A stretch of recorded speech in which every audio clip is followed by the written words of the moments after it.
अरे भाई, national flag लेने के बाद अगर संभालना नहीं आता है तो प्लीज़ नेशनल फ्लैग ना ले। आई रिक्वेस्ट यू एवरीवन, अगर नेशनल फ्लैग को संभाल नहीं सकते हो तो लेना मत। देखो कैसे इस सड़क का बाहर में पके रखा है।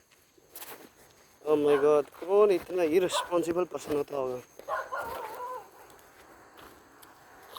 आई डोंट नो कौन लोग ऐसा कर रहे हैं। सच अ डिस्गस्टिंग पीपल। यार इतना कोई कैसे कर सकता है यार। ये कैसे फंसा दिए। Okay done. सो सवेरे सवेरे देखो एक नेशनल फ्लैग मिल गया। पता नहीं जो भी इसको ये हालत किया है। I think you are very very very disgusting. So for sure अभी इसको धो के घर में अच्छे से रखेंगे। अरे यार this is our national flag यार, इसको सामान दो। सिर्फ दिखावा के लिए एक दिन के लिए फ्लैग लगा के घूम लिया, ऐसे मत करो यार। अगर संभालना नहीं आता, if you can't take responsibility please यार फ्लैग लेना नहीं। सच डिस्गस्टिंग यार।